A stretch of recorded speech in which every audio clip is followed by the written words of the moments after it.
ध्यान दे देखंतु एई चेहरा को। आज सकाळु भुवनेश्वर स्थित रसुलगढ़ ब्रिज रे मर्मम भावे घटिथिबा हत्याकांड को नहीं पुलिस तनाघना चलीथिला। एबे धरा पड़िचंती 3 जण अपराधी, जेउथिरे सामिल अछंती 2 जण युवक एवं जणे महिला। एही 3 जण हेले निर्दय भावे हत्या करथिबा सेही दुर्बृत्त।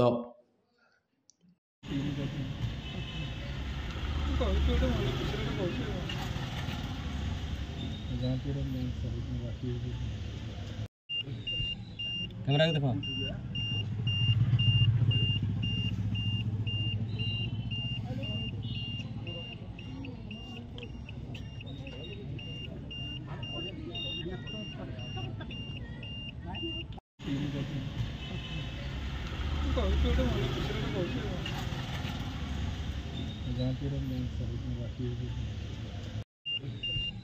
कैमरा के देखो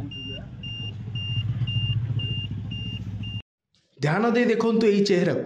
आज सकाळु भुवनेश्वर स्थित रसुलगढ़ ब्रिज रे मर्मम भावे घटिथिबा हत्याकांड को नहीं पुलिस तनाघना चलीथिला। एबे धरा पड़िचंती 3 जण अपराधी, जेउथिरे सामिल अछंती 2 जण युवक एवं जणे महिला। एही 3 जण हेले निर्दय भावे हत्या करथिबा सेही दुर्बृत्त।